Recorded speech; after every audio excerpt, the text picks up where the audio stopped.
காவிரி கரையில் இருந்து வெளிவரும் வைகரை சிந்தனைகள்.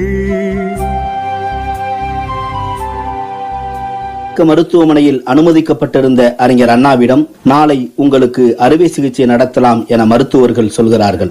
உடனே அண்ணா, ஒரு நாள் தள்ளி வைக்க இயலுமா என கேட்கிறார். நீங்கள் தான் பகுத்தறிவுவாதி ஆயிற்றே, நேரம் காலமெல்லாம் பார்க்க மாட்டீர்கள், அப்புறம் ஏன் தள்ளி வைக்க சொல்கிறீர்கள் என வியப்பு மிகுந்தவராக மருத்துவர் கேட்க, அறிஞர் அண்ணா சொல்கிறார், நான் ஒரு நூலை வாசித்துக் கொண்டிருக்கிறேன். ஒரு நாள் கிடைத்தால் அதை வாசித்து முடித்து விடுவேன். அறுவை சிகிச்சையின் முடிவு எப்படி வேண்டுமானாலும் இருக்கலாம். என் வாழ்நாளில் கூடுதலாக ஒரு நூலை வாசித்தேன் என்ற திருப்தி இருக்குமே என்றாராம். அடுத்த நாள் காலையில் பகத்சிங்குக்கு தூக்கு.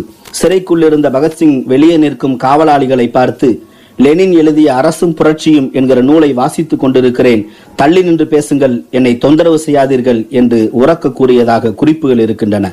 அண்ணாவின் உடல்நிலையை பொறுத்தவரையில் நாளை என்பது உறுதி இல்லை. பகத்சிங்கிற்கு நாளை என்பது உறுதியாகவே இல்லை. இது தெரிந்தும் அவர்கள் வாசித்திருக்கிறார்கள். ருசியாக தொடங்கிய வாசிப்பு அவர்கள் வாழ்க்கையில் பசியாகி போனதுதான் காரணமே அன்றி வேறு எதுவும் இல்லை. ஊடக கல்வியாளர் மௌலியன் சொல்கிறார், வாசிப்பு பழக்கம் என்பது அன்றாட செயலாக மாற வேண்டும் என்று. அதாவது விழிப்பது, பல் துலக்குவது, தேநீர் குடிப்பது, குளிப்பது தொடங்கி உறங்க செல்லும் வரையிலான அன்றாட வழக்கமான நிகழ்வுகளில் ஒன்றாக வாசிப்பும் மாற வேண்டும் என்பதுதான் அதன் உட்பொருள். சிந்தை தெளிவு பெற, சிந்தனை வளம் பெற தினமும் தொடர்ந்து வாசிப்போம். நன்றி, வணக்கம்.